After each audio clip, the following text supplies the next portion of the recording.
Bienvenidos a la Escuela Nacional de Capacitaciones Werner Forsman.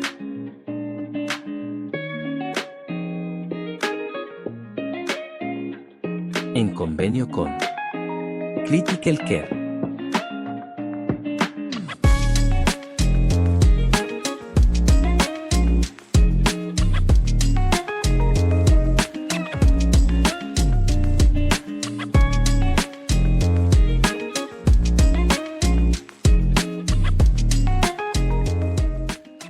Pacientes que salían complicadas de la cirugía y los mantenía sedados y en ventilación mecánica. Y él es considerado como el primer médico intensivista. A partir de aquí también, con la iniciativa del doctor Zafar, se crean las primeras unidades de cuidados intensivos con este concepto como tal, tomando su iniciativa, y fueron creadas primeramente en la ciudad de Baltimore en 1958, si no mal recuerdo, y en la ciudad de Pittsburgh en los años 1960-61. Ok, ya sabemos entonces qué es una unidad de cuidados intensivos, qué es un paciente crítico. Ahora, ¿qué es un enfermero intensivista? Un enfermero intensivista o enfermera intensivista es aquel que provee cuidados necesarios para atender a los pacientes en estado crítico y que presentan algunas secuelas de unas enfermedades crónicas o a largo plazo y que enfrentan diferentes enfermedades graves con problemas potencialmente mortales.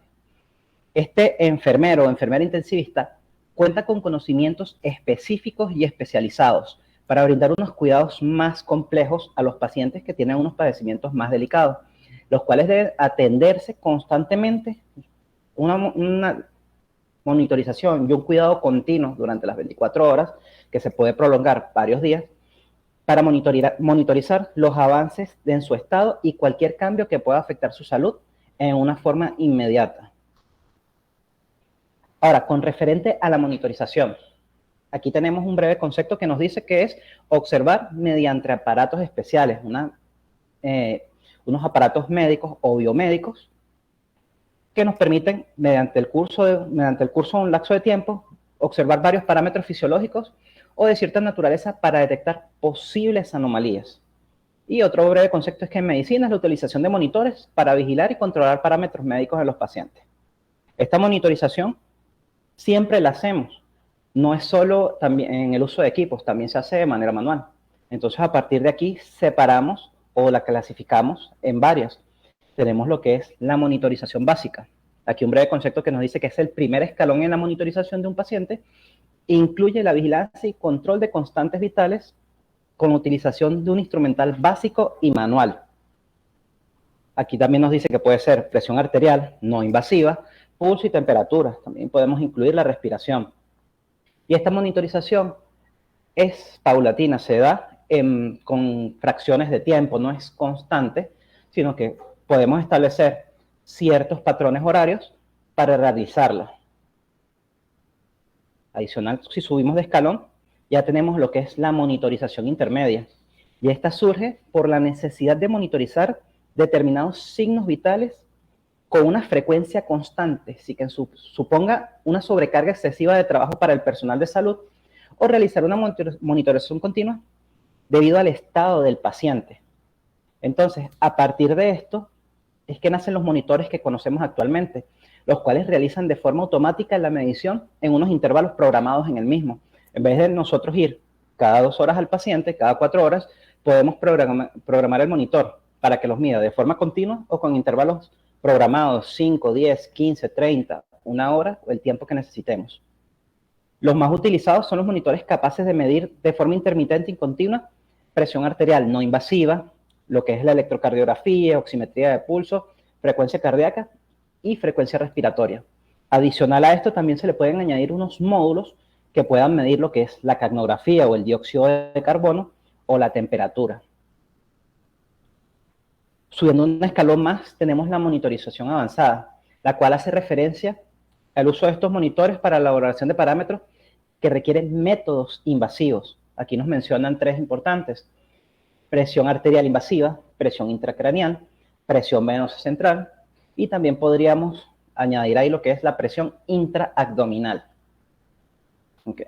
Y bueno, si mencionamos los monitores y que miden, pues los estamos diciendo, miden los signos vitales. y ellos son los que nos reflejan las funciones esenciales y de la fisiología humana, con lo cual podemos medir, observar o vigilar a través de esta monitorización. Los signos vitales son temperatura, frecuencia cardíaca o pulso, presión o tensión arterial y la respiración. Adicional a esto, podemos añadir otros más como mencionamos, como saturación de oxígeno, capnografía. Como lo venimos mencionando aquí, la frecuencia cardíaca, como ya todos sabemos, es el número de veces que se contrae el corazón durante un minuto. Por eso la medimos en latidos por minuto, con unos valores normales de entre 60 a 100 latidos por minuto. Para el correcto funcionamiento de nuestro organismo es necesario que ese corazón actúe bombeando sangre hacia los demás órganos en esta frecuencia. Si es menos de 60 o más de 100, pues va a haber ciertas alteraciones fisiológicas en el mismo. Y el pulso, que siempre lo tendemos a asociar con la frecuencia cardíaca, es el latido de las arterias que se genera cada vez que el corazón se contrae. Entonces, tomando el pulso podemos saber la frecuencia cardíaca y conocer si esta está normal, regular o irregular. Debemos saber diferenciar esos dos términos. Aunque los valores son similares, su monitorización no es la misma. La frecuencia cardíaca se da a través de monitorización y auscultación, y el pulso se da pues cuando palpamos una arteria en una extremidad de la persona o en punto arterial específico, y también se puede monitorizar. Al ver esta pequeña variación en cuanto a sus valores no normales, que están por debajo o encima de 100, varía su pronunciación, por así decir. Sabemos que por debajo de 60 en frecuencia cardíaca es una bradicardia y por encima de 100 es taquicardia, pero la terminología cambia cuando es pulso. Pasa a llamarse bradisfigmia y taquifigmia. Vamos a regresarnos otra vez aquí, un momento, signos vitales. Ok, si ya dijimos pulso, ok, podemos mencionar ahora lo que es la tensión arterial, lo que ya sabemos que es la fuerza que se define como la fuerza que ejercida por la sangre sobre la superficie o paredes de las arterias. Y tenemos un valor promedio de 100 milímetros de mercurio para la sistólica y 80 milímetros de mercurio para la diastólica. Entonces tendemos a decir también que presión arterial o tensión arterial, pero sus conceptos son diferentes. La tensión arterial es la fuerza de una magnitud similar a la presión arterial, pero que se opone a la misma para evitar una exagerada distensión de las arterias. Es decir, que es una fuerza que resiste a la otra. Lo que medimos con el tensiómetro es la tensión arterial. Y entonces, al ser una fuerza igual y contraria a la presión arterial, nos permite conocer el valor indirectamente de estas. Chévere. Y bueno, el otro punto aquí, temperatura. Pues la temperatura es el equilibrio entre la producción del calor del cuerpo y su pérdida. ¿Por qué la monitorización es tan importante? Porque nos ayuda a comprender o a vigilar la hemodinámica, ya que sus valores se activan para promover mecanismos de vasoconstricción, aumento del metabolismo, y si hay pérdida de calor va a haber vasodilatación, hiperventilación, sudoración en el paciente. Entonces esta nos ayuda a ver cómo está también la hemodinámica del paciente.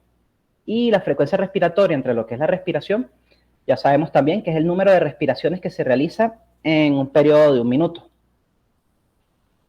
Ok. Hacemos por aquí. Con referente a la monitorización cardíaca. Ok. Vamos a pasar la diapositiva. Bueno, regresamos a la anterior. Aquí vemos lo que ya habíamos mencionado. Dijimos que para la monitorización cardíaca tenemos lo que es el pulso y la frecuencia cardíaca. Y esta imagen nos muestra, vamos a ver si puedo activar por aquí el puntero. Ok.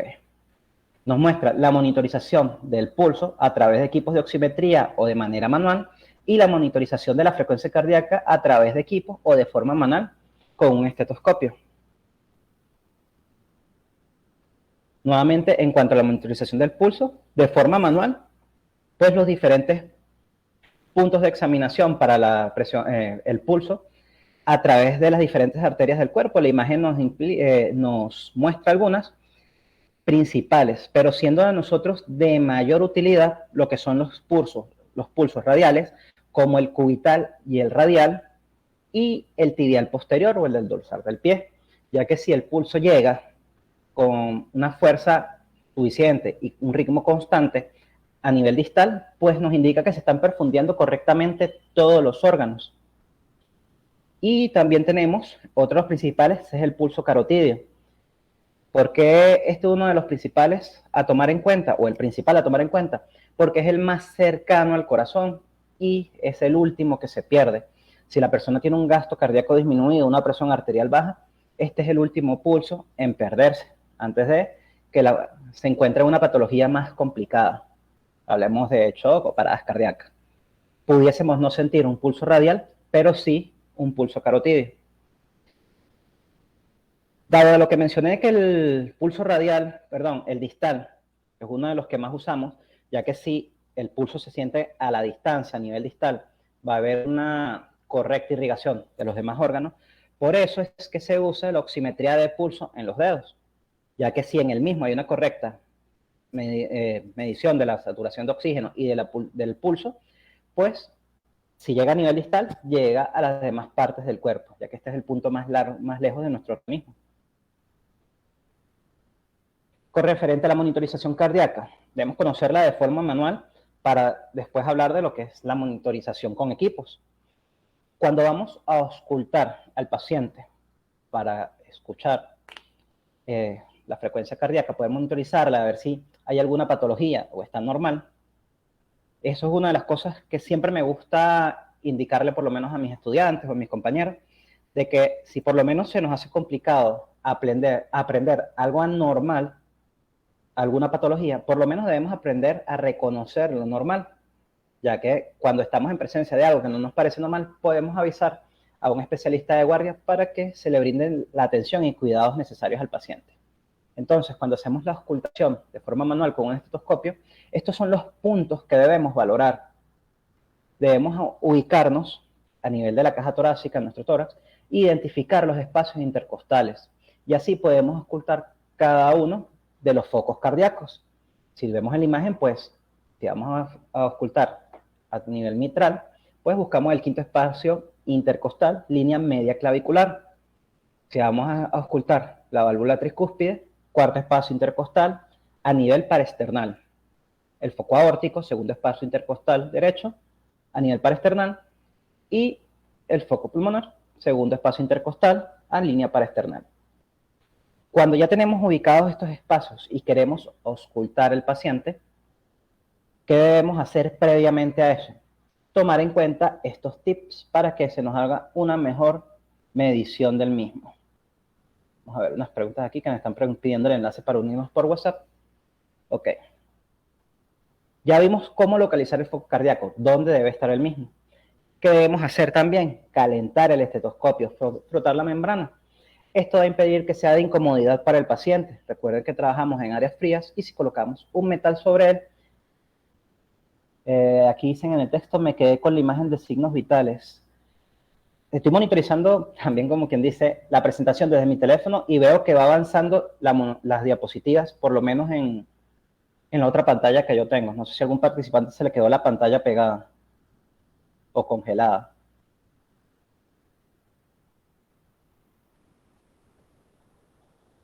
Ok, revisando, tengo en la otra pantalla, la imagen va junto con la presentación.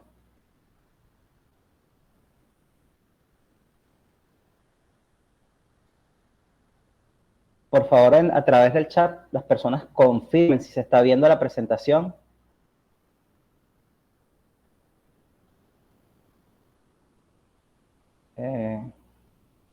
Ok, voy a desactivar si algunas personas me dicen que se ve perfecto y va a la par con el audio, a las personas que no se le ven, tienen como que desactivar, salir o volver a entrar a la videoconferencia porque deben ser problemas de la conexión. En este caso, si otras personas la ven perfecto, el problema no es mi conexión, sí, en este caso de ustedes. Ok, si va a la par con el audio, entonces continuemos. Ok, ya hablamos de calentar el estetoscopio, ya que es una superficie metálica y fría, y si lo colocamos sobre el paciente, va a ser como una sorpresa para él, se va a alterar y va a elevar un poco la frecuencia cardíaca. Aquí también nos dice evitar obstáculos y roces con la ropa. El estetoscopio tiene que ser presionado y estar en contacto directo con la piel del paciente. Normalmente los pacientes que están en unidades de cuidados, en unidades de cuidados intensivos no tienen ropas, sino batas quirúrgicas que son fáciles de remover. Y los estáculos pueden ser los mismos electrodos, los cables de los electrodos, cualquier otro aparataje que tenga sobre el paciente, debemos pues moverlo. Nos debemos concentrar e identificar ruidos, ya que vamos a escuchar los focos cardíacos del paciente, nos concentramos en el mismo y evitamos ruidos que sean en el área. Obviamente en el área van a haber ruidos de la monitorización, de los ventiladores mecánicos, pero ruidos ajenos al servicio, otras personas conversando, música, moviendo equipos, debemos pedir que en ese momento se detengan porque vamos a hacer un examen físico y es importante escuchar correctamente. Y haciendo previamente esto, pues contamos los latidos durante 1 minuto. A muchos nos enseñan que contemos durante 15 segundos y multipliquemos por 4, o que contemos hasta 30, multipliquemos por 2, y así sucesivamente, 20 segundos y multipliquemos por 5. ¿Alguien tiene el micrófono activo? Por favor, actívelo. Okay. Con referente a esto, no se recomienda contar menos de 1 minuto y luego multiplicar, porque si yo cuento durante 30 segundos y lo multiplico por 2, no sé qué ocurrió en el otro lapso de 30 segundos y puede variar.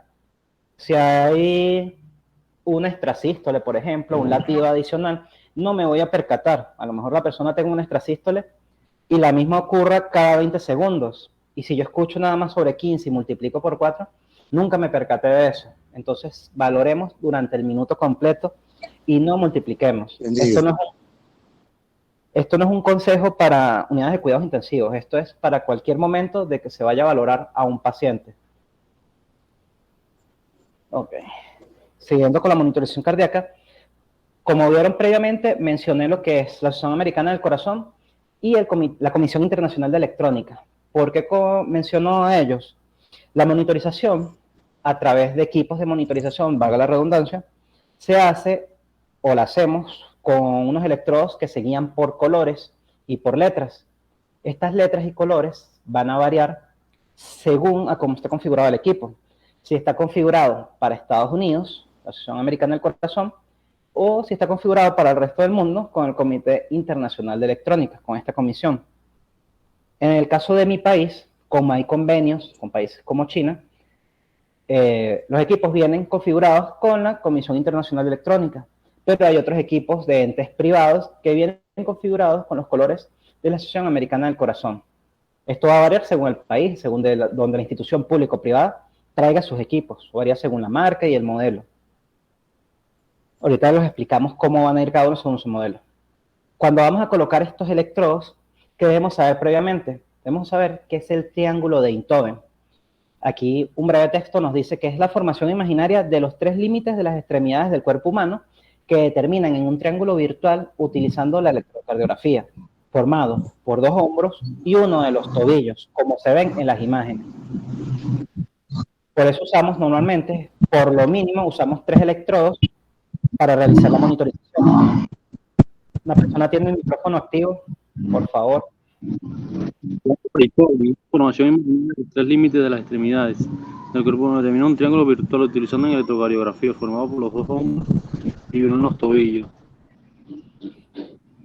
Amigo, por favor, tiene el micrófono activo, Alejandro. Tienes el micrófono activo y está leyendo la diapositiva y se escucha en la presentación.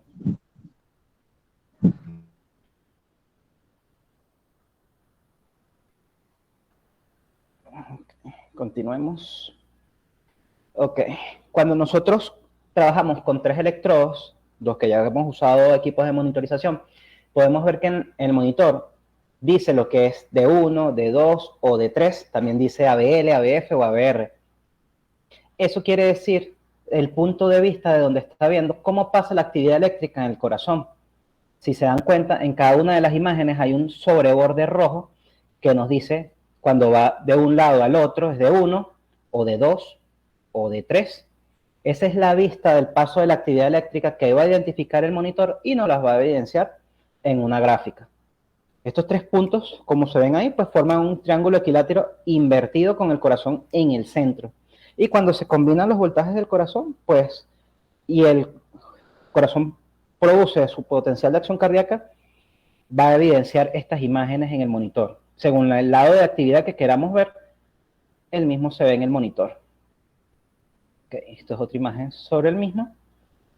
Y aquí podemos ver un poquito más sobre eso. El par 1 o D1 dice, este pasa de hombro a hombro hasta cada brazo con el electrodo negativo conectado al brazo derecho y el electrodo positivo conectado al brazo izquierdo y tiene un ángulo de 90 grados.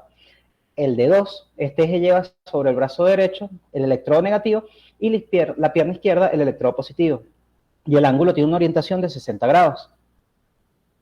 Y el D3, perdón, este eje va desde el brazo izquierdo con un electrodo negativo hasta la pierna izquierda o derecha, en este caso debería ser la pierna izquierda, y tiene un ángulo de 120 grados. En esta imagen a continuación podemos ver tanto la clasificación de la Asociación Americana del Corazón con los electrodos en 3 electrodos y de la Comisión Internacional de Electrónica. Si se dan cuenta, los colores varían. Para la AJA son blanco, negro y rojo, y para la Comisión Internacional de Electrónica es rojo, amarillo y verde. ¿Qué es lo que se mantiene con similitud aquí? Las letras. ¿Qué es lo que yo recomiendo? Que no se aprendan los colores, sino las letras. Dado el ejemplo de que exista un compañero que sea daltónico, pues los colores no los va a seguir distinguir. Y es lo que nos enseñan más, a distinguirlos por colores. Yo preferiría las letras. ¿Por qué? Porque la AJA, ¿qué letras tiene para 3 electrodos? RA, LA y LL. Y el Comité Internacional que tiene RL. Entonces tenemos la similitud de RA, que es lo mismo que R, LA es lo mismo que L, y ya la que nos queda, que es F, foot, de pie, pues va a ser lo mismo que LL. Entonces ya sabemos que es Raise R de brazo derecho, Left R de brazo izquierdo y Left Left de pierna izquierda. Y a nivel internacional, de la Comisión Internacional de Electrónica, pues derecha, izquierda y pie. Cuando son 5 electrodos, pues nos va a adicionar el precordial, según la AJA, y la pierna derecha, o neutro, según la Comisión Internacional de Electrónica, y sigue siendo el pie. Con referente al quinto electrodo que señalamos aquí, normalmente siempre lo conectamos en el medio, pero ese electrodo lo que nos va a ayudar es a valorar las precordiales. Así como en la electrocardiografía tenemos B1, B2, B3, B4, B5 y B6, ese electrodo va a ir según la precordial que queramos visualizar o analizar. Entonces, tiene desde a nivel paraesternal hasta la línea media axilar para colocarse, ya sea que vaya de la que queramos ver desde B1 hasta B6, y en el espacio intercostal correspondiente a la misma. Aquí en la otra diapositiva, pues tenemos los colores de manera textual. Igualmente estas diapositivas se las hacemos llegar y lo podrán ver. Y ahí tiene la ubicación donde debe ir. RA o brazo derecho, color blanco para la AJA o rojo para la Comisión Internacional de Electrónica. O R, si lo vamos solo para la letra. Bajo la clavícula derecha del hombro derecho. LA, brazo izquierdo, que vendría siendo L para la Comisión Internacional de Electrónica, con el color amarillo y el color negro para la AJA. Nos dice que va bajo la clavícula en el hombro izquierdo. RL, pierna derecha, LL, pierna izquierda, que vendría siendo negro y el verde. Las letras que traen son N y F. Y la B, como dice aquí, es la precordial, con el color marrón o negro. Abdomen inferior derecho, abdomen inferior izquierdo, en el pecho, según la derivación que deseamos visualizar. Recuerden que son las extremidades. Si el paciente, a nivel del abdomen o a nivel del torso, del pecho, hay algún inconveniente para colocar el electrodo, pueden hacerse uso de las extremidades. Si es un paciente gran quemado, que su extensión es muy grande, entonces el pecho está quemado, ahí está herido, no podemos colocar el electrodo. Pueden usar las extremidades porque a eso se refieren sus letras. Sus letras son los nombres de las extremidades. El ejemplo más claro sobre esto es que cuando hacemos un electrocardiograma, los electrodos, o los que llamamos como palas, van en las extremidades de los pacientes, siempre y cuando no esté sobre una prominencia ósea, y son exactamente lo mismo. Aquí, bueno, más de la imagen de lo que es la monitorización cardíaca, los colores y las letras para la Asociación Americana del Corazón, y los colores y las letras para la Comisión Internacional de Electrónica. Cabe acotar que la colocación de estos electrodos en el pecho y abdomen del paciente también aplica para la valoración de la frecuencia respiratoria a través del monitor. Él va a ver la impedancia torácica y va a reflejar en el monitor la frecuencia respiratoria del paciente.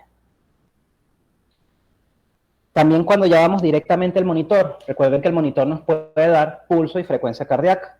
Si ya hablamos de que la frecuencia del pulso se hace a través de la oximetría de pulso con el oxímetro a nivel distal, el monitor nos los va a reflejar de color azul. Tienden a usar el color para eso. Cuando el monitor veamos que los números de latidos por minuto es de color azul, nos está mostrando el pulso, no la frecuencia cardíaca. Como vemos, el pulso aquí en este caso tiene entonces el mismo color de la oximetría. Y es donde lo vamos a saber, ¿no? Eso que vemos en el monitor es pulso, no frecuencia cardíaca. Ok, pasamos a la siguiente imagen. Ahora, lo que sí es frecuencia cardíaca, como ven, usa el color verde. Incluso aquí en la imagen superior podemos ver que los valores son similares, siempre van a ser iguales. Puede haber alguna alteración vascular que a nivel distal haga que el pulso sea más débil o varíe según la frecuencia cardíaca, pero vemos que este monitor reflejó la frecuencia cardíaca en verde y el pulso por oximetría en azul. Si regresamos nuevamente a la imagen anterior, vemos que los valores están 38, quiere decir que hay una bradisfigmia. 80 está dentro de los valores normal, tenemos un pulso normal. Y aquí tenemos este 98 que se ve es la saturación de oxígeno, pero este 185 es el pulso del paciente, tiene una taquisfigmia.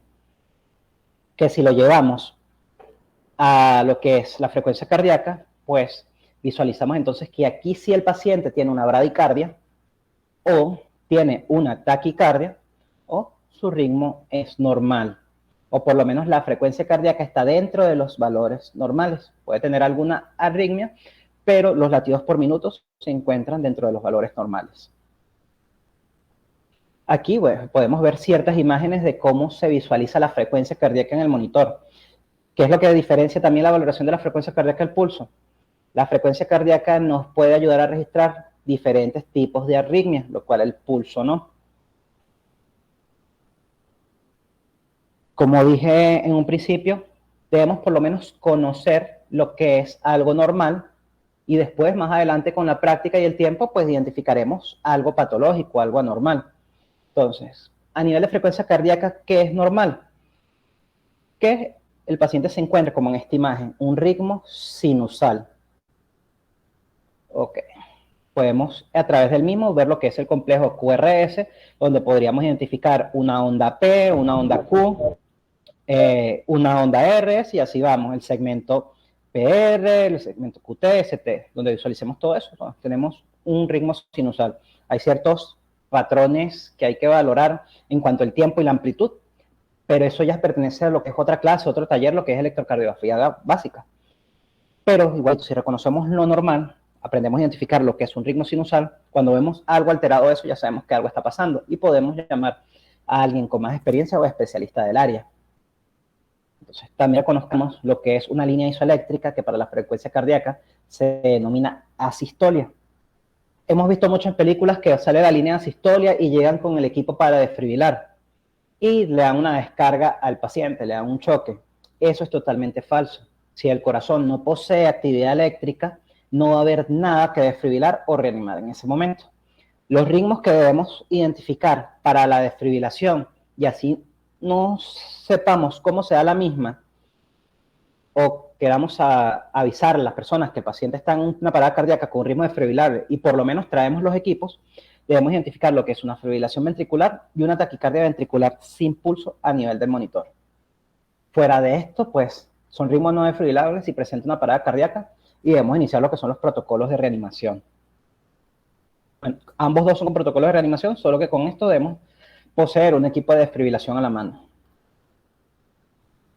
Lo que les venía diciendo para reconocer en la monitorización, lo que es la onda P, Q, R, S, T y U, es lo que vemos en el dibujito que siempre hemos visto en el monitor cuando identifica el ritmo, la frecuencia cardíaca y vemos el ritmo en el monitor. Pues la primera onda que se levanta, muy pequeña, pues es la onda P. Vamos a pasarla por aquí, en la siguiente imagen. Aquí tenemos lo que es la onda P, la onda Q, la onda R, S, T y la U, que a veces no se denota mucho. Entonces, ahí vemos Aquí tenemos unas imágenes que nos evidencian o nos ayudan a entender cuándo ocurre esto.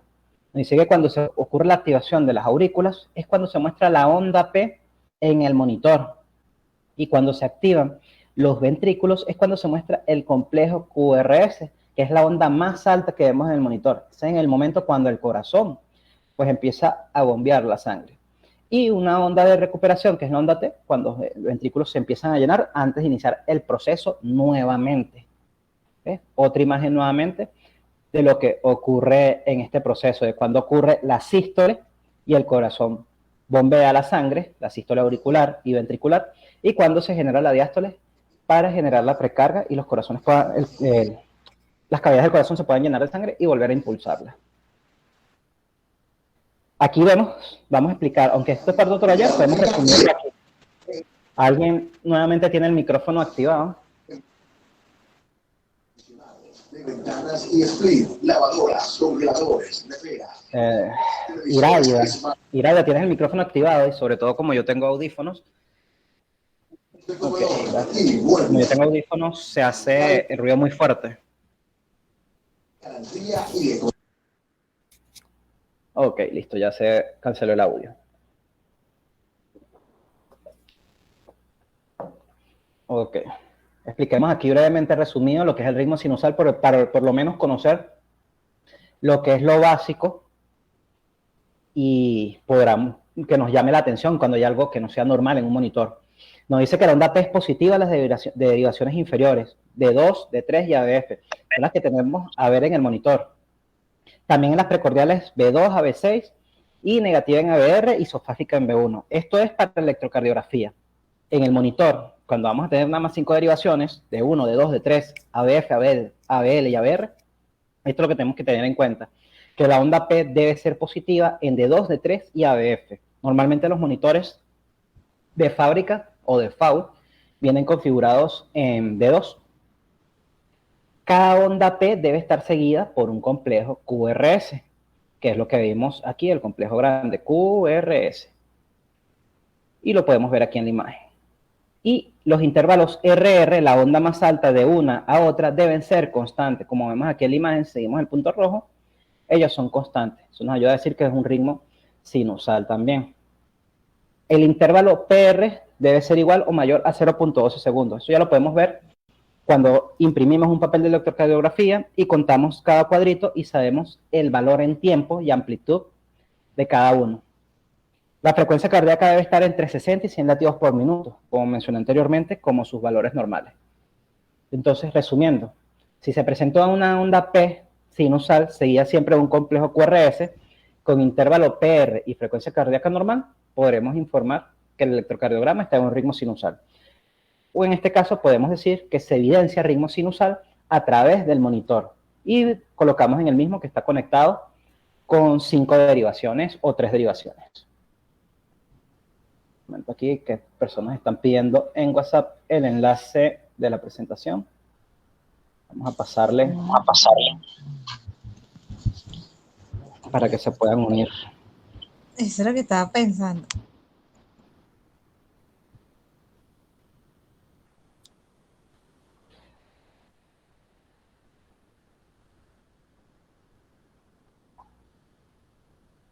Ok, volvemos entonces, ya se lo pasamos el enlace a las otras personas. Ok, aquí podemos visualizar varios ritmos sinusal, pero no normales, unos patológicos. En el de 60 pues tenemos la presencia de onda P, seguido de un complejo QRS, y dentro de los valores normales ahí tenemos un ritmo sinusal. Si nos damos cuenta, en el otro tenemos una onda P antes de otra onda P, sin un complejo QRS en el mismo. Entonces ya no está normal, no hay un ritmo sinusal en el mismo. Y a pesar de que hay una bradicardia en el paciente, que llama mucho la atención. Y en el ejemplo C, una bradicardia severa, 35 latidos por minuto, y vemos 3 ondas P seguidas, donde no hay un complejo QRS después de las mismas. Entonces estamos en la presencia de una arritmia, a punto de presenciar una parada cardíaca, y debemos avisar al equipo para corregirla antes de que se nos presente esa parada cardíaca. Aquí vemos un monitor donde nos va a mostrar un ritmo sinusal, la frecuencia del paciente, la tensión arterial, su oximetría de pulso. Si damos cuenta, hay dos tensiones arteriales, una morada y una roja o violeta. ¿Qué pasa? Que aquí nos dice que es una no invasiva y una arterial. Esta es una invasiva. Tenemos entonces aquí una monitorización avanzada en el paciente, ya que debe tener puesto un catéter de monitorización arterial. Pero si se dan cuenta, los valores son parecidos. ¿Por qué no son exactamente iguales como el pulso y la frecuencia cardíaca? Pues porque la presión arterial invasiva se mide cada rango de tiempo. No sé si logran ver en la imagen que aquí dice 3 minutos automático, la están midiendo cada 3 minutos. Y eso es un tiempo muy elevado, va a lesionar la piel del paciente. No debería disminuir menos de 5 minutos. Y si ya tenemos una arterial, la colocaríamos cada 10, 15 minutos porque la arterial ya nos está dando ese soporte. La arterial sí es en vivo. Por eso hay una variación muy leve, pero es diferente porque la arterial cambia en el momento. Es totalmente en vivo y actual esa presión arterial. Aquí vemos otro ejemplo de monitor donde nos está dando, este tiene que ser un monitor conectado a través de 3 electrodos, porque si se dan cuenta, tenemos hasta 7 derivaciones. Tenemos de 1, de 2, de 3, ABR, ABF y ABL, que lo podemos obtener a través de 3 electrodos, y tenemos la B, o sea que tenemos 5 electrodos aquí. Aquí nos está dando una precordial. Lo que venimos diciendo, ¿qué alteraciones podemos detectar a través de esta monitorización? Bradicardia, taquicardia, alguna arritmia, como trastorno de la conducción de impulsos eléctricos que provoca alteración en la secuencia regular del ritmo cardíaco, y ritmos de parada cardiorrespiratoria. Como mencioné, los desfibrilables, como fibrilación ventricular, fibrilación auricular y taquicardia ventricular, y el ritmo de asistolia, no actividad eléctrica. Esos son desfibrilables. Cualquier otro ritmos, como actividad eléctrica sin pulso, no son desfibrilables. Se vuelve a repetir aquí la imagen en monitorización respiratoria porque ya les indiqué la colocación de estos electrodos entre el tórax y el abdomen nos va a ayudar también a registrar la frecuencia respiratoria. Después de que conectamos nuestros electrodos, siguiendo lo que tengamos a la mano para la monitorización, ya sea la configuración AJA o la configuración de la Comisión Nacional de Electrónica, vamos a obtener la monitorización de la frecuencia respiratoria. Alguien está escribiendo por aquí en el chat, un momento. Ok, es hacia las otras personas. Vamos a revisar algo por aquí. Ok, todo bien. Aquí vemos en este video, pues nos muestra un patrón respiratorio estable con unas 20 respiraciones por minuto. Aquí ya vemos una persona que está en una taquipnea, un patrón respiratorio inestable con una respiración de 54 por minuto. Vaya. Esta imagen que está aquí nos puede mostrar ciertos patrones respiratorios que se evidenciarán o evidenciaremos en un monitor. Tenemos el de apnea, como se dan cuenta, es un patrón respiratorio regular. Va a mostrar tanto la inspiración como la expiración del paciente de forma regular. Si lo pasamos a un modelo que se ve más amplio y acortado, estamos hasta una hiperipnea o una taquipnea. El paciente está respirando muy rápido o más de lo normal. Y cuando es muy lento y espaciado, una bradipnea. El paciente está teniendo muy pocas respiraciones. Como mencionamos con anterioridad, las respiraciones por minuto deben estar entre 12 y 18 respiraciones por minuto. Algunas literaturas manejan que hasta 20 respiraciones por minuto, pero la última actualización que conseguí de la Organización Mundial para la Salud, si no me equivoco, del año 2020-2018, ellos establecen que el patrón normal respiratorio va entre 12 y 18 respiraciones por minuto. Ya más de ahí es taquipnea o menos bradipnea.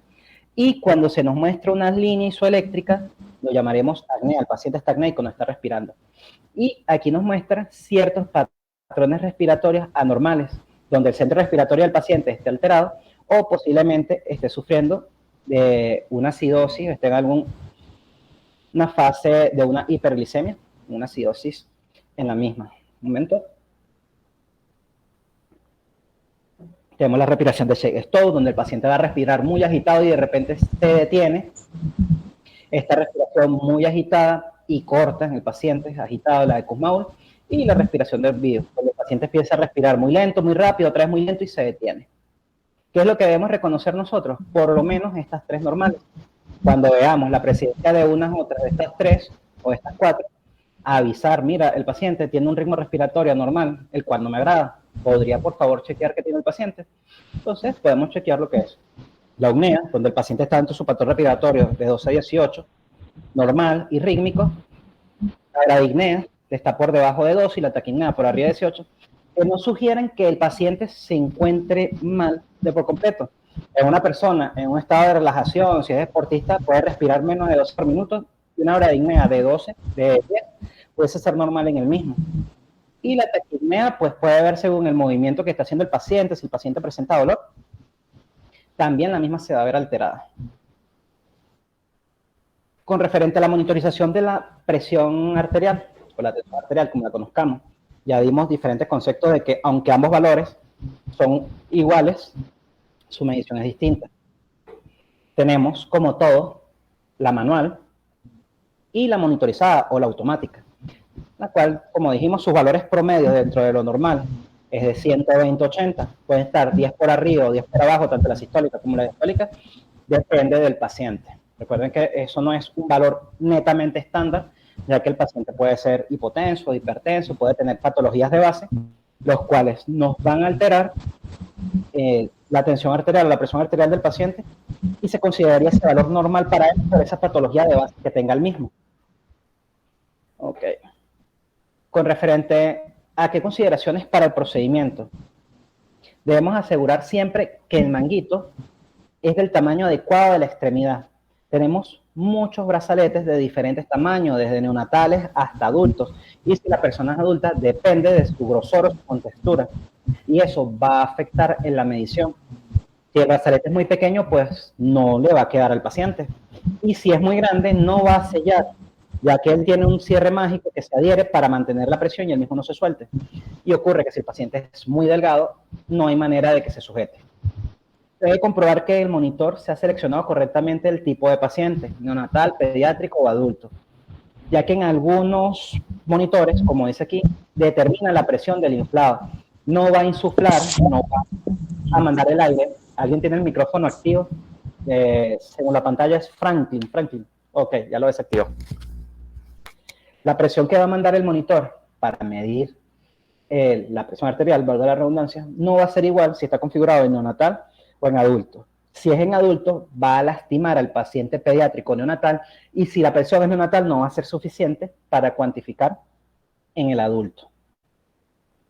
Se dice que se debe rotar el manguito o el brazalete cada 4 a 6 horas o más frecuentemente si la situación de la persona lo precisa.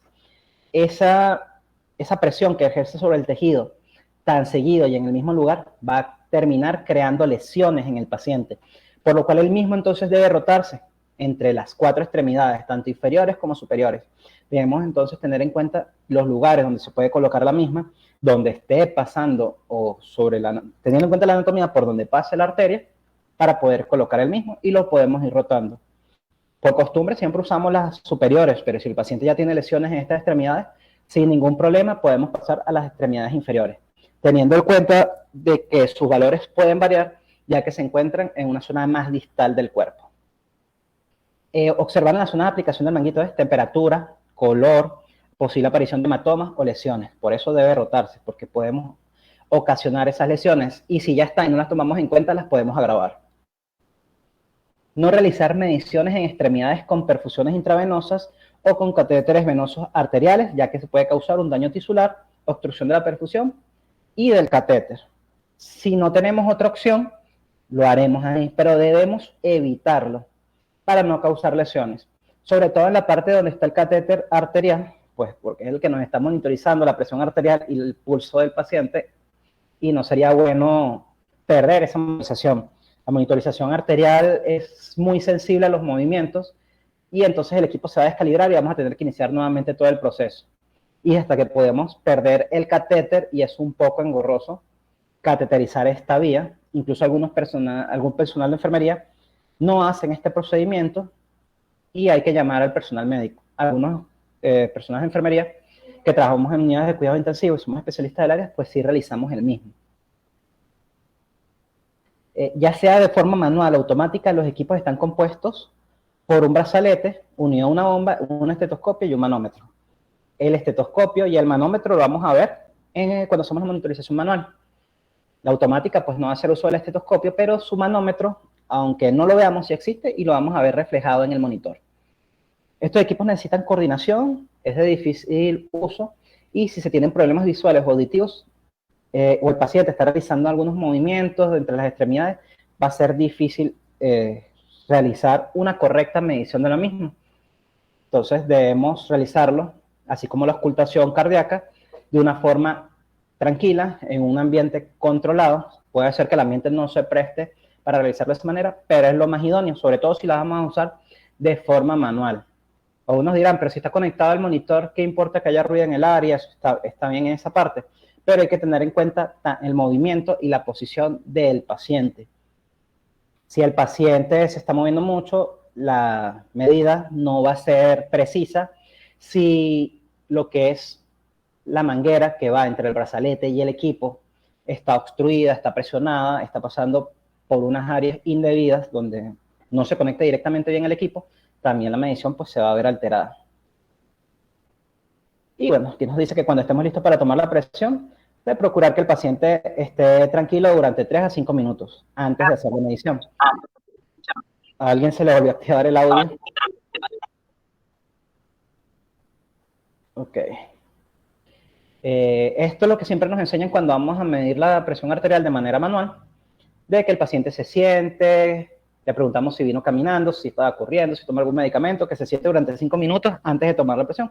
Lo mismo aplica para la monitorización. Si el paciente se encuentra muy agitado en la unidad, si no hay otra opción, pues el equipo la va a medir y esa es la que tendremos. Pero si logramos la manera de que el paciente, si está consciente, se calme, no esté agitado o por más dolor que tenga, logramos conversar con él y calmarlo. Recuerden, yo sé que el paciente puede estar sufriendo y teniendo dolor, pero no todo dolor se calma con medicamentos. A veces el paciente lo que requiere es un poco de atención y comprensión en la unidad. Y hablando con él, podremos reducir esta intranquilidad que tiene. Los valores serán más precisos al medir la presión arterial. Aquí nos dicen que para comenzar también, coloquemos el brazalete en la parte superior del brazo. Serán nuestras extremidades de elección si el tipo de paciente nos los permite. Sin ropa, que no tenga mangas, que no tenga una franela que impida el contacto directo con la piel, 3 centímetros por arriba del plexo braquial, para donde pasa pues la arteria braquial. Se estira el extremo del brazalete quedando ajustado de forma alrededor del brazo. Todos los brazaletes tienen una indicación, tienen una flecha que nos dice en dónde colocarlo y la flecha siempre dice arteria. Ese es lo que va a ir sobre la arteria braquial, debemos tenerlo muy en cuenta. A veces no nos enseñan correctamente, he visto compañeros que en sus inicios pues colocan el brazalete al revés o no colocan esto que dice arteria sobre dónde va y quizás el valor no se vea alterado significativamente, pero en los pacientes críticos cada milímetro de mercurio en la cuantificación o medición de la presión arterial cuenta. Y aquí nos dice, debe colocarse lo suficientemente ajustado como para que entre un dedo por debajo del extremo superior y el inferior del brazalete. ¿Qué quiere decir con esto? Ni muy apretado ni muy flojo. Lo suficientemente apretado para que se quede en su lugar y lo suficientemente flojo para que no lesione el tejido, que el mismo no se vaya a mover del área. Y una vez colocado el brazalete, se coloca la campana de estetoscopio debajo del mismo, justo en la parte interior del brazo superior y encima de la arteria braquial que la venimos mencionando. Esto solo pues para la monitorización manual. Si es con el equipo de manera automática, pues no haremos ese procedimiento. Esto nos habla de colocar las olivas del estetoscopio y las orejas, orientados siempre hacia adelante, pero es bueno, monitorización manual. También nos habla de apretar la bomba rápidamente con otra mano. Aquí hablamos de lo que es la monitorización manual. Siempre me preguntan, ¿hasta cuándo voy a insuflar el manguito en la monitorización manual? Pues, algunos dicen, no, hasta que dé sobre 200. No, normalmente cuando vamos a hacer este procedimiento, la recomendación es, aparte de lo mencionado, que el paciente esté sentado, que esté tranquilo y todo eso, es que antes de ponernos a insuflar y a colocar el estetoscopio, es buscar el pulso radial. Y cuando sentamos el mismo, es que empezaremos a insuflar la bombita o la perita del tensiómetro manual y insuflaremos hasta que perdamos el pulso. Cuando perdamos el pulso, debemos hacer una insuflación más o 2. Por eso aquí en el texto nos dice 30 puntos por encima de la presión sistólica habitual. Normalmente es 30 por encima de la que logremos cuantificar en el momento. Y después de ahí, pues, soltaremos la perilla para escuchar algo que los pueden investigar aparte, creo que no lo que se sigue las diapositivas, lo que es los ruidos del Korokov.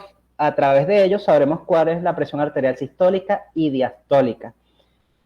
Algunas personas, quizás por falta de insumos o de equipos, hacen una medición de la presión arterial solo con el brazalete, viendo el esfigmomanómetro o el relojito, o sintiendo el pulso radial o colocándolo debajo del brazalete. Eso es una forma incorrecta de hacerlo y no te va a dar un valor preciso. Siempre se va a hacer con un estetoscopio, tomando en cuenta los ruidos del Korokov. Quien lo quiera anotar, les gustaría que lo buscaran y lo investigaran, y se van a ver que son 5 sonidos, es algo muy sencillo de seguir para obtener una correcta medición de la presión arterial en los pacientes. Aquí nos dice también que dejar que la presión disminuya 2 milímetros o líneas del dial por segundo. Por eso hay que dejarlo medir con calma, bajar con calma. Mientras escuchas los sonidos del corazón, lo acabo de mencionar, estos ruidos que se van a colocar, estos sonidos, son los sonidos del Korokov. Korokov simplemente es corazón en japonés, y de donde viene la técnica. Y observamos la lectura, escuchando los ruidos. Yo cuando ya no se escuche nada del mismo. Cuando se escucha el latido del corazón más alto, es la sistólica, y cuando dejamos de escuchar el sonido, es la diastólica. Realmente no es tan así como que el más alto, y cuando ya no escuchemos nada, son 5 sonidos, como ya le dije. Si lo investigan se darán cuenta que un sonido antes de que ya no dejemos de escuchar nada, esa va a ser la diastólica. Aquí vamos con la parte de la monitorización automática. Hay muchas maneras de realizar la monitorización automática de la presión arterial, o muchos equipos, sería lo correcto. Tenemos equipos portátiles, de muñeca, equipos que son solo para medir presión arterial, y monitores más avanzados que vemos en la unidad de cuidados intensivos. En esta imagen pues vemos un equipo que es solo para presión arterial, y el mismo pues también nos da el valor del pulso a través del brazalete. Es el mismo procedimiento de colocar el brazalete. Aquí no vamos a hacer uso del estetoscopio, simplemente le damos al botón y él hará todo el procedimiento de manera automática. Va a ser igual para los equipos de monitorización más avanzada de las unidades, de colocar el brazalete y darle al botón, pero estos equipos nos van a permitir programarlo para que haga su medición en la fracción de tiempo que nosotros queramos, de 3 minutos en adelante, 5, 3, 10, 15 y así de 5 en 5, hasta llegar a 1 hora o 2 horas, como queramos programar eso en el paciente. Vamos a poner esto por aquí. Referente a la monitorización de la temperatura, estamos muy acostumbrados a realizar una medición manual con el termómetro, incluso el termómetro de mercurio, que es algo que ya no deberíamos usar. La medición con termómetros electrónicos o digitales de mercurio se puede realizar en 3 zonas: axila, boca y recto. El recto para la medición, y existen otros tipos de termómetros, como dice aquí, semirrígido. Este recto está un poco en desuso y se usa sobre todo pues, en niños. Ningún adulto se le debería hacer eso porque se va a quejar. En cuanto a los tipos de termómetros que vemos en esta imagen para una medición manual, ya tenemos muchos equipos electrónicos y son semirrígidos, son flexibles, que son los que realmente deberíamos usar. Recordemos que el mercurio es algo muy, muy tóxico, es nocivo para la salud. Estos termómetros, a pesar de que son muy precisos en su medición, tienen sus riesgos, tienen su contra, y no son recomendados. Ya tenemos muchos equipos electrónicos para hacer lo mismo. Bueno, son los equipos semirrígidos, que simplemente lo colocamos igual que el de mercurio y le damos a un botoncito, como vemos aquí, y funciona perfectamente. Y los infrarrojos se colocaron muy de moda durante la pandemia, y creo que debieron haberse usado desde un principio, ya que tienden a ser también muy precisos. A algunas personas no les gustan porque dicen, no, es que me está dando un valor erróneo. Nos dieron los termómetros, pero no nos enseñaron a usarlos. Los termómetros infrarrojos deben usarse en zonas específicas del cuerpo donde se genera más calor. Obviamente, si yo lo coloco en una extremidad, por un área donde no está pasando una arteria que genere calor en la superficie de la piel, pues no me va a dar un valor real de la temperatura del paciente. Por eso, en algunas imágenes vimos que lo hacían en la frente, en la sien, que salían esos mitos de que ese infrarrojo nos afectaba el cerebro y esas cosas. No, es porque aquí pasan unas arterias, el grosor de la piel no es tan elevado y entonces la temperatura es mucho más caliente y va que cuando lo hacemos por el cuello. Son los lugares más idóneos para los termómetros infrarrojos. Igual en la cavidad auditiva, como siempre se usaba en los niños. ¿Alguien tiene el micrófono activado? Veamos. Javier, se te activó el micrófono. Por favor, si lo puedes desactivar. Ok, gracias. Esto es, pues, monitorización manual, pero también tenemos monitorización automática de la temperatura. Hay equipos, como los ven aquí, pues son monitores, varias funciones, incluyendo la de la temperatura. Si se dan cuenta, este tiene un termómetro conectado y este tiene uno inalámbrico que es infrarrojo. Pero también tenemos estos equipos más de monitorización automática y continua que se pueden usar en las unidades. Este conectado al equipo pues parece un termómetro manual, hace su misma función y se coloca en los mismos lugares. Y tenemos este otro que tiene una especie de pequeño electrodo que lo podemos sujetar al paciente con un pedazo de adhesivo. Este es muy lesivo para la piel. Buscamos un adhesivo antialérgico que más se adecue a la piel del paciente, un pegadero, de la marca comercial que manejen en ese país. O podemos usar también un mismo electrodo para la electrocardiografía, lo colocamos sobre el electrodo de medición de la temperatura y nos podemos ubicar en el pecho del paciente, en el cuello o en la frente, según nos lo permita la patología del paciente. Y nos va a dar una monitorización constante de la temperatura, lo podemos decir en vivo de manera actual, ya que si la temperatura va variando de un segundo o un minuto a otro, él nos lo va diciendo en ese momento el monitor. ¿Qué consideraciones debemos tener con referente a la temperatura? Valorar las características físicas y psíquicas del paciente para determinar la zona de medición, lo que le vengo diciendo. Un área que nos permita colocar el electrodo. Siempre tenemos el problema es con los pacientes que tienen alguna lesión traumática, como las quemaduras, en el área donde podemos adherir ese dispositivo. Dice, esperar 15 minutos de reposo para tomar la temperatura si el paciente se ha duchado con agua muy caliente o muy fría. O ha practicado un deporte físico o esto soltando un lado previo. Para la medición manual. Sabemos en cuidados intensivos, pues el paciente, que lo único que se verá afectado con esto es que si le hicimos un baño en cama al mismo, pues se puede movilizar y lo llevamos hasta la ducha. Y dice que el termómetro o el fungible debe ser individual por paciente y proceso. Esto no sabemos que no, porque a veces tenemos un termómetro para el servicio, a veces no tenemos, pero el termómetro debería ser algo individual por paciente. Y si el que tenemos usarlo en diferentes pacientes, ya sea para monitorización manual o automática, podemos usar solo que no sean cavidades del cuerpo, no podemos usar cavidad rectal ni oral para no intercambiar fluidos entre los pacientes ni hacer ningún tipo de inyección cruzada. Y aún así se debe desinfectar de paciente, entre paciente y paciente. Permanecer paciente si es incapaz de sujetar el termómetro por sí mismo. A nivel axilar, como lo debemos colocar, si el paciente no puede mover el mismo, lo que tenemos es el que es parecido al clásico, pues debemos sujetarlo nosotros. Si poseemos el que es pequeñito como un electrodo, si está dentro del paciente, se aplica. Vigilar el movimiento del paciente porque el paciente se puede mover y se suelta el termómetro y va a afectar el valor de la medición y entonces no nos va a dar una perfecta lectura y recuerden que es muy importante la temperatura del paciente, va a afectar su hemodinamia. La taquicardia es mala y la hipertermia o la FED también lo es.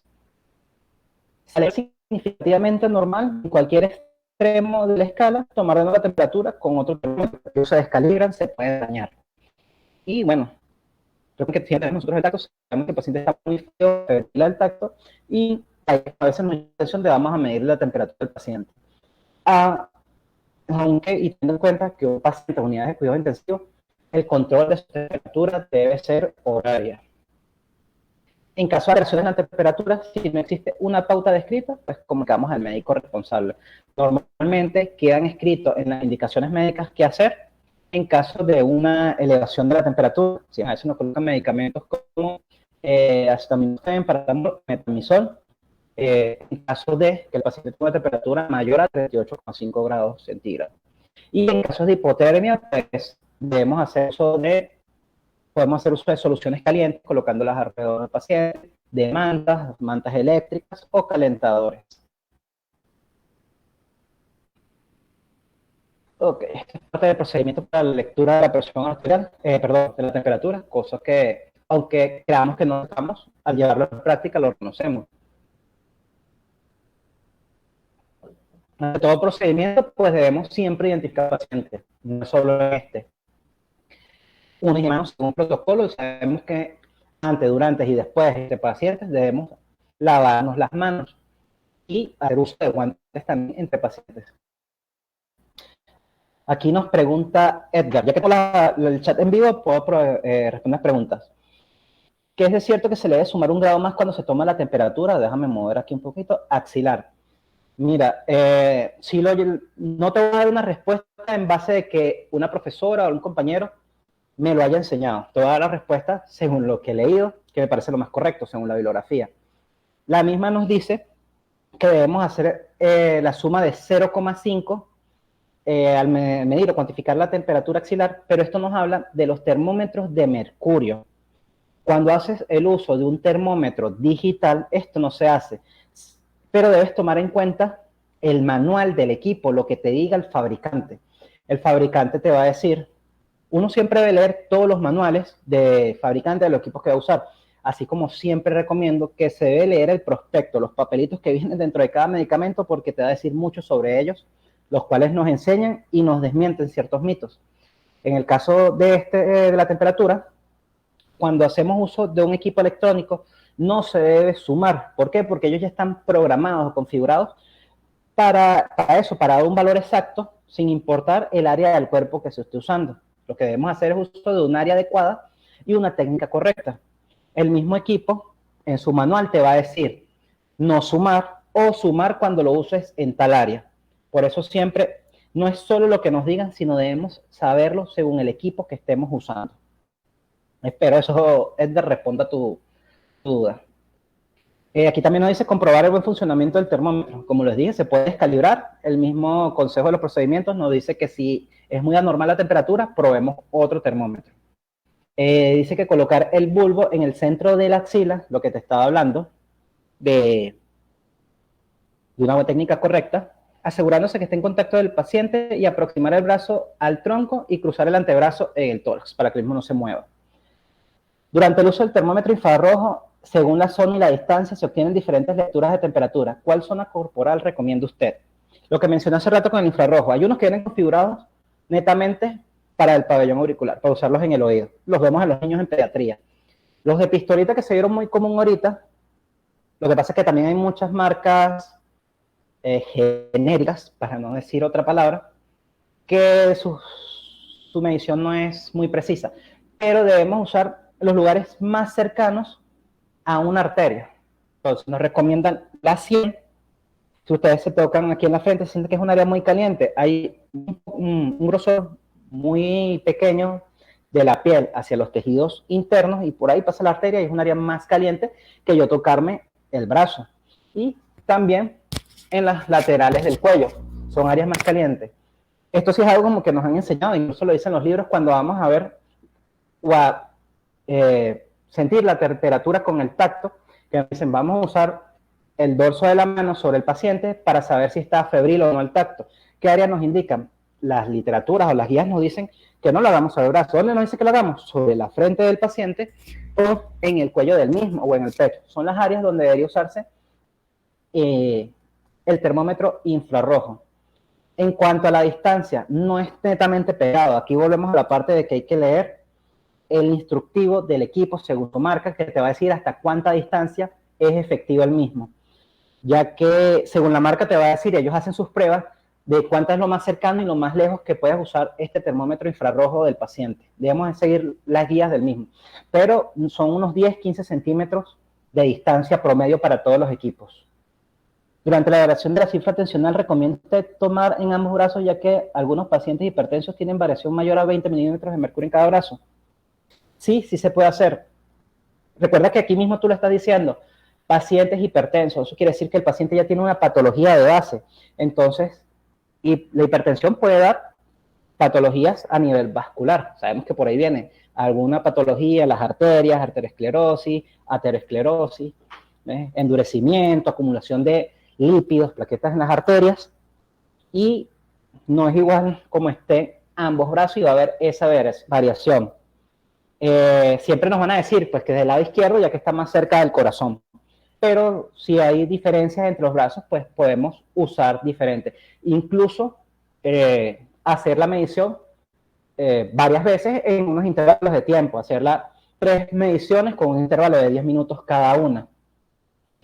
Incluso una marca muy comercial o famosa es la Onron. Su guía para los tensiómetros manuales, perdón, los tensiómetros automáticos de muñeca, nos dicen que la posición correcta para hacer la medición es con la mano, como si fuese ir sobre el corazón, ya sea izquierda o derecha, y se debe hacer 3 medidas consecutivas con un intervalo de 5 minutos entre cada una. Se suman las 3 y se divide entre 3 para hacer un promedio. O sea que el mismo manual de un tensiómetro automático nos está indicando que debemos sacar un promedio de 3 mediciones para sacar una correcta. Continuando entonces con el procedimiento de temperatura, que nos dice más por aquí la literatura o texto.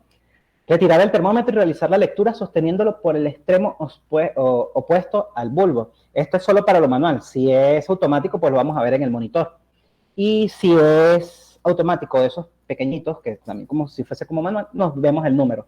Pero si es de mercurio, lo tenemos que agarrar desde la punta para no alterar la temperatura del mismo con nuestra temperatura propia o corporal y nos varíe la lectura para el paciente. Y lo que le dije, la desinfección de termómetros debe realizarse según las recomendaciones del fabricante y normas del servicio, pero siempre debe ser entre cada paciente. Aquí vamos, o continuamos, hablando un poquito más sobre la monitorización de la saturación de oxígeno. Esto, como ya lo mencionamos antes, déjenme volver a abrir nuevamente el chat para estar pendiente. José Gabriel desde Venezuela. ¿Qué nos dice la monitorización? Aquí tenemos 2 imágenes donde tenemos una saturación normal de 97% con un pulso de 80 y la misma imagen que vimos hace rato donde hay una taquifigmia, 185 pulsos por minuto, pero la saturación está normal. Con referente a la monitorización, los monitores de saturación de oxígeno no solo nos muestran la saturación de oxígeno, sino nos muestran una curva de pleximografía. Prácticamente nos va a mostrar el patrón del pulso y nos ayuda a ver si el pulso es débil o si es fuerte. Depende del tipo de oxímetro que usemos. En el monitor vemos la onda, incluso los nuevos oxímetros portátiles, de esos que son pequeñitos para el dedo, también traen el dibujito de la onda. Esto nos va a ayudar pues a ver si, como les dije, si el pulso es débil o es fuerte. Incluso a veces, no, mira, es que no me está midiendo bien la saturación de oxígeno, o la saturación es muy baja, pero el paciente no se ve normal. Pues vamos a ver esta curva, a ver si esta curva es constante, es alta o es débil. Eso nos va a ayudar en eso. Y también muestra lo que es el índice de perfusión. Eso también va de la mano si el pulso es débil o es fuerte. Y vamos a ver si, en palabras sencillas, si el pulso es tan fuerte que puede ser medido por el aparato, por el sistema de oximetría. Si es muy débil, entonces vamos midiendo entre diferentes dedos para ver a cuál llega mejor esa pulsación y nos hace una medición más exacta o precisa. Ya sabemos con referente a la saturación de oxígeno qué es lo que buscamos. Varía, aquí una pregunta, o una aclaratoria, veamos. Narci, ¿qué nos dice? La saturación varía también si se está haciendo la medición en el brazo donde se está midiendo la presión arterial. Eso es correcto. Una de las recomendaciones para la medición de la saturación de oxígeno es usarla en el brazo contrario de donde se está midiendo la presión arterial. ¿Para qué es esto? Para que no se nos vaya a ver interrumpida cuando el equipo haga su valoración de presión arterial. ¿Qué pasa? Hay equipos que ya vienen configurados para esto, incluso uno se mete en su menú de configuración y uno indica si la saturación está en el mismo brazo o no del brazalete. ¿Qué es lo que nos va a ayudar en esto? Que cuando el brazalete se llene e interrumpa el flujo sanguíneo, porque está haciendo una especie de torniquete, el brazalete, el monitor no va a sonar. Se va a crear una línea isoeléctrica para el pulso y normalmente el monitor suena porque mira, no se detecta pulso, la saturación del paciente llegó a 0 o está bajando. El monitor se configura de manera tal de que si el brazalete se insufla, la alarma no vaya a sonar durante ese procedimiento. El equipo ya está consciente o está programado para saber que si mientras se está midiendo la tensión arterial, la saturación cae o llega hasta 0, es por eso mismo, por el procedimiento de medición de la tensión arterial. Y la alarma no va a sonar en ese momento.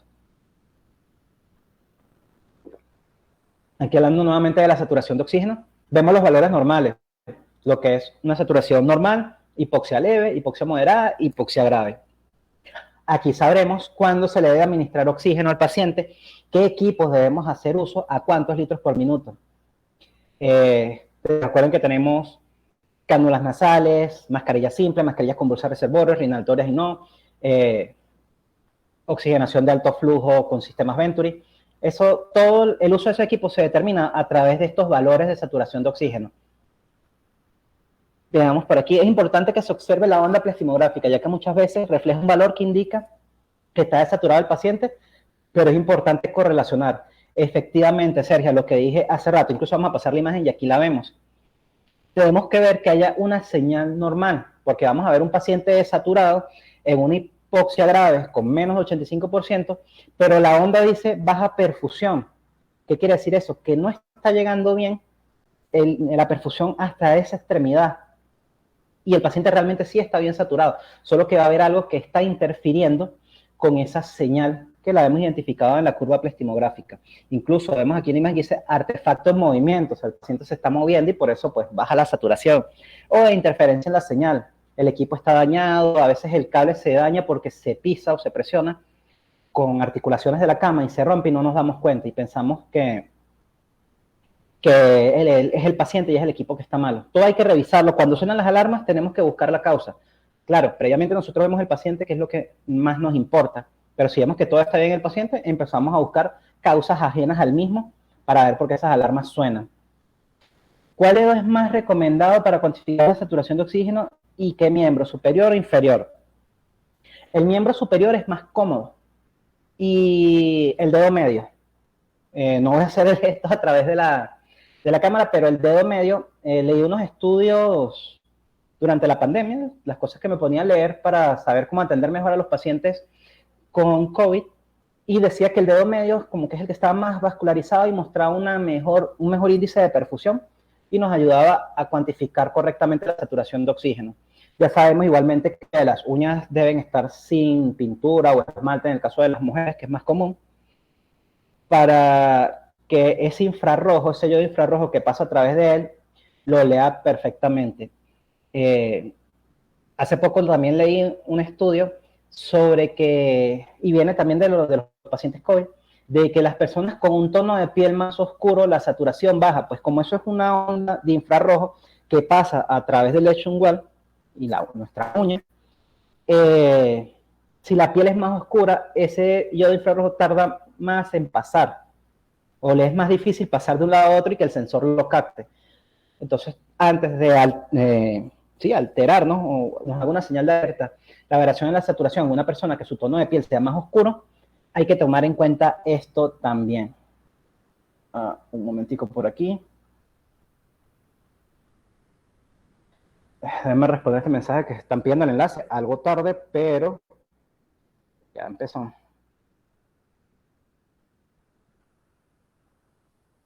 Ok, volvamos a colocar el chat por aquí.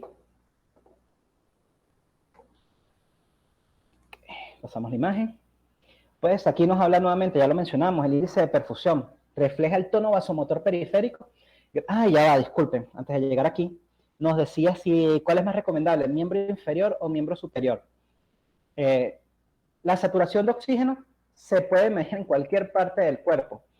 Incluso los niños los tienden a hacer y si es un paciente quemado, en el pabellón auricular, en la nariz, porque es por donde pasa la sangre. Recordemos que él va a medir a través de los vasos capilares el glóbulo rojo y la hemoglobina que llegue. Según la cantidad de hemoglobina que llegue, como esté saturado de oxígeno, es lo que nos va a representar en el monitor. ¿Por qué se hace a nivel distal? Ya sea dedos de las manos o de los pies. Por eso mismo, porque es la parte más distal de nuestro cuerpo. Y si la sangre está llegando hasta este punto, quiere decir que recorre todo nuestro cuerpo antes de llegar aquí.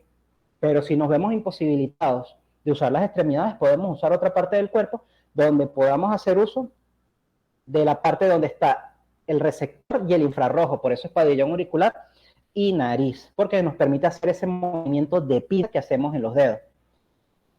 Ok, ahora sí, con lo del índice de perfusión, pues ya sabemos, está relacionado con las ondas pulsátiles y no pulsátiles medidas a través del oxímetro de pulso.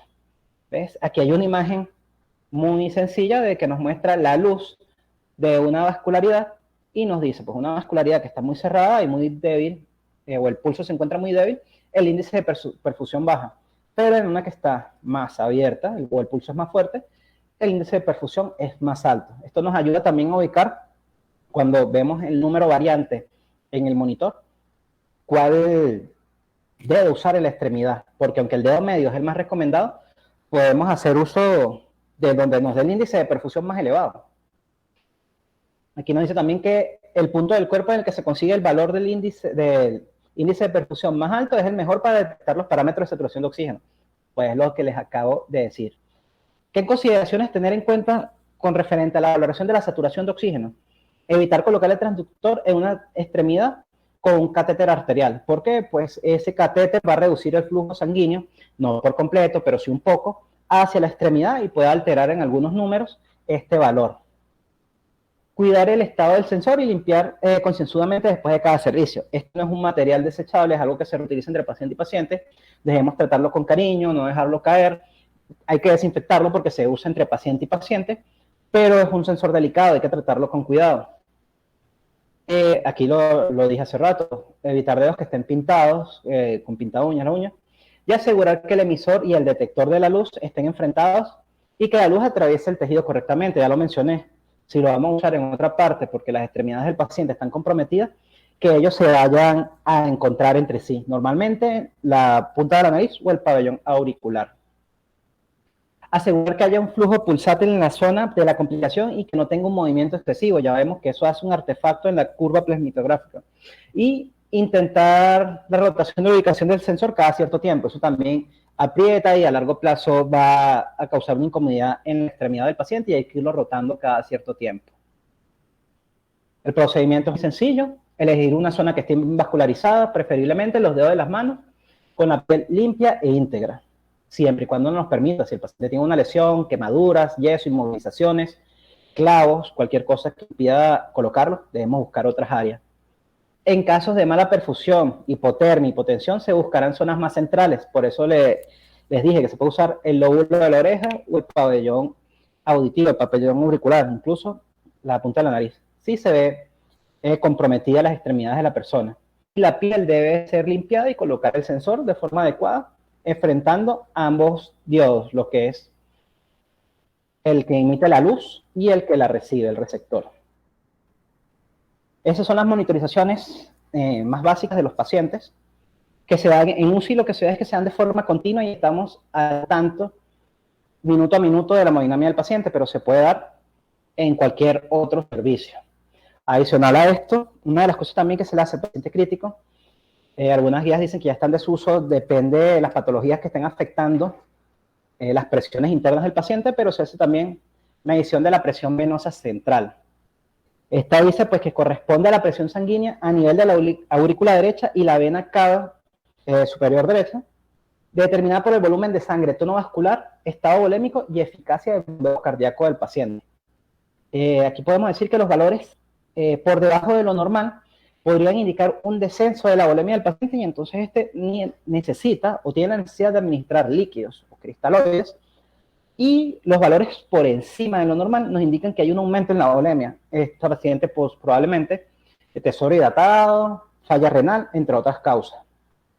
Sus valores se obtienen a través de la medición de la presión existente, como mencionamos, en la vena cava o la aurícula derecha, por medio de una regla que está graduada en centímetros. Por eso su valoración se escribe o se expresa en centímetros de agua, y a través de la cual se pasa a suelo fisiológico, el cual pasa a través de la regla, a través del catéter venoso central. Para hacer la medición en estos pacientes, el mismo debe poseer un catéter venoso central, el cual va a traer... ¿Alguien se le activó el micrófono? El cual pasa a través de la vena cava y la aurícula derecha. Todo esto es un sistema cerrado que permite medir la presión, como les indiqué, en centímetros de agua. En esta imagen, pues, tenemos como un breve ejemplo del sistema. El paciente tiene un catéter venoso central, el cual va a estar, su punta va a estar ubicado en la vena cava o en la aurícula derecha. Estos valores se van a ver alterados en la medición, si está tanto en la vena cava como en la vena derecha. En la vena cava o en la aurícula derecha. Este sistema va a ir conectado al catéter venoso central a través de una manguerita, un dispositivo, el cual va a la regla. La misma tiene una llave de 3 vías. Y a su vez va a ir conectado a través de un macrogotero o normogotero a una solución salina. Esta solución salina debe identificarse que es solo para el uso de la medición de la PVC y no debe llevar ningún tipo de agregados. Según que lo que queramos hacer primero, si lo que queremos es llenar la regla de solución para medirla, hacemos el uso de la llave de 3 vías para llenar la regla y después para abrir su paso hacia el sistema del catéter venoso central hacia el paciente. Esta es la otra imagen de que nos explica más o menos el procedimiento de cómo armamos el sistema previamente, lo ubicamos al paciente. En el momento de realizar esta medición, siempre debemos tener en cuenta la posición del paciente debe ser completamente plana, tiene que estar de cúbito prono. El paciente tiene que estar totalmente recto si su patología lo permite. Si el paciente no puede estar completamente acostado y hay que estar semi-inclinado, semi-acostado, semi-Fowler o Fowler, según su patología, algunas bibliografías dicen que la regleta debe estar inclinada junto con el paciente para hacer un ángulo de 90 grados. Siempre vamos a buscar la línea media axilar del paciente y donde se encuentran las tetillas del mismo. Ahí vamos a ubicar la regla si no tenemos un paral. Si tenemos un paral, fijamos la regla del paral y igualito vamos a tomar estas precauciones o medidas para ajustar la altura de la regla en el paral. Si no, la pegamos al paciente. La regla va desde el 0 hacia arriba hasta 30 y de 0 hacia abajo normalmente 3 o 5 centímetros. Ese número 0 es el que va a ir en la línea media axilar del paciente. Previamente debemos verificar la luz de la vía venosa central que esté permeable o permeabilizarla para hacer uso de esta técnica o de este procedimiento. Algunos preguntan cuál luz se usa. Se debe usar la luz distal, que es la que está más lejana en la punta del catéter, y su calibre tiende a ser más grande de las diferentes luces según sea el número de luces que posea el catéter. ¿Qué nos dice en cuanto a consideraciones especiales para el uso de esta técnica? Interrumpir las infusiones durante la medición de la PVC para permitir una adecuada valoración y un rango real, siempre y cuando estas infusiones no sean vasoactivos, vasopresores, que requiere el paciente para mantener su hemodinamia. Recuerden que aquí en este caso estamos hablando de un paciente crítico y hay infusiones que no se pueden interrumpir. Pero si estamos hablando de nutrición parenteral, sea parcial o total, una hidratación o algunos medicamentos los podemos suspender brevemente, un periodo de 5 minutos, para poder hacer la medición de la PVC. Asegurar que el catéter esté correctamente insertado. Esto se hace cada paciente que le realicen una vía central, pues debe, después de esto, realizársele un control de rayos X, un rayos X de tórax, para ver que ese catéter esté correctamente ubicado en vena cava o aurícula derecha, no se haya ido cefálico o haya pasado mucho más allá de la aurícula. Como les indiqué, la solución para medir la PVC debe estar identificada y no debe llevar ningún agregado, y es intransferible, netamente para ese paciente.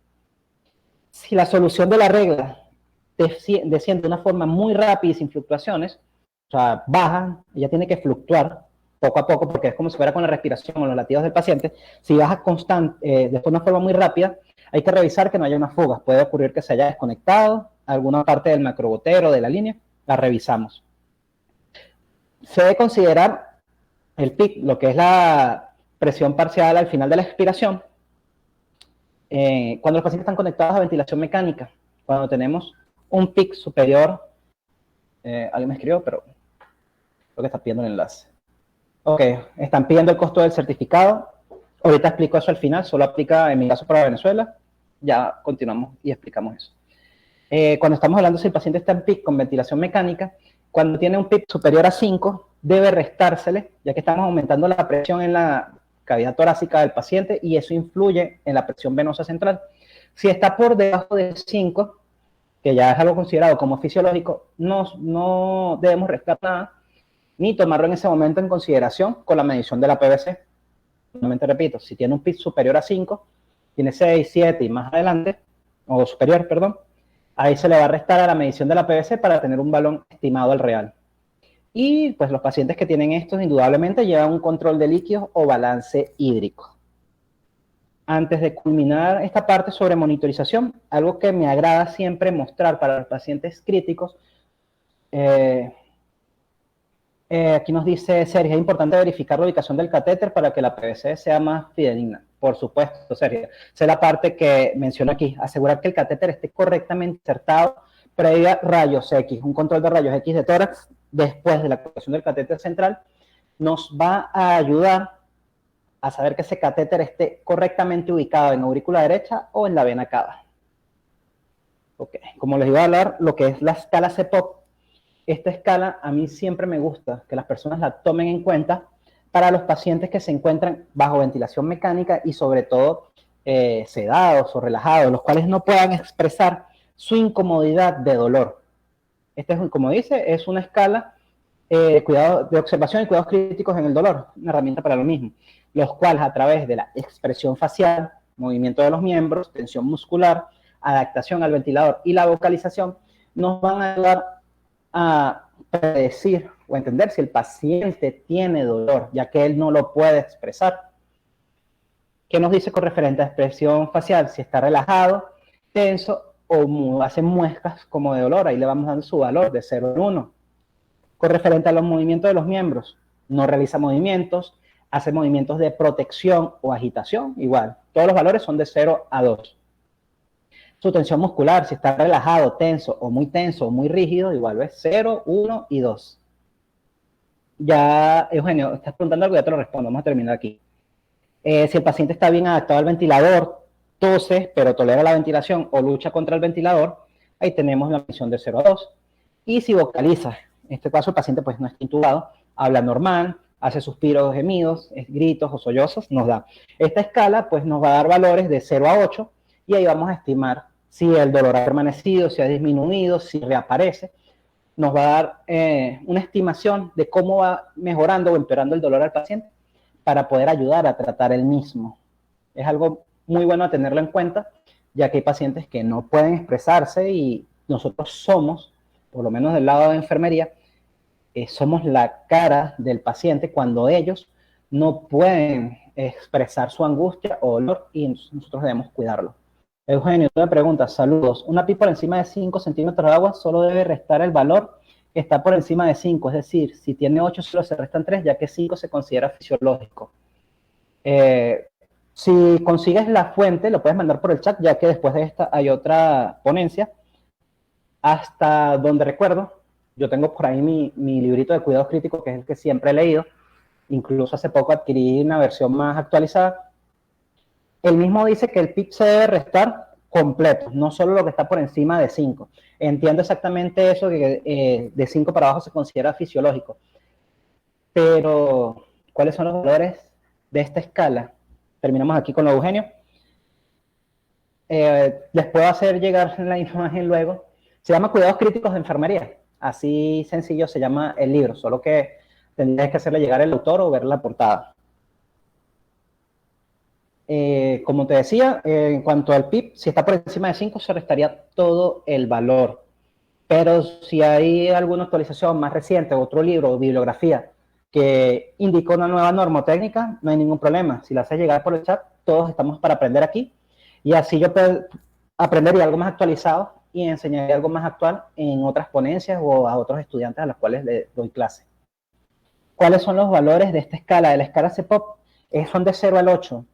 No te quiere decir que aquí es un dolor muy severo, normal o muy grave. Simplemente nos va a indicar que el paciente tiene dolor en ese momento. Pues obviamente si está de 4 hacia arriba, ya sabemos que el dolor está... Le podemos dar un medio. 0 no hay dolor, 4 hay un dolor moderado, 8 hay mucho dolor. Pero ¿qué nos va a ayudar a esta escala? Con una valoración constante, ya que estamos monitorizando al paciente, si el dolor mejora o empeora. Si ahorita la escala me dio 8 y hice todas mis estrategias, mis técnicas o intervenciones de enfermería para ayudar a mejorar ese dolor, y a los 30 minutos, a la hora, tengo 4, quiere decir que el dolor mejoró. Esta escala me ayuda a realizar eso. O si yo he estado midiendo un dolor constante de 4 y de repente 8, mira, empeoró el dolor en el paciente, vamos a realizar alguna intervención o técnicas correspondientes para ayudar a disminuir ese dolor en el paciente. Y bueno, por aquí pues termina mi presentación.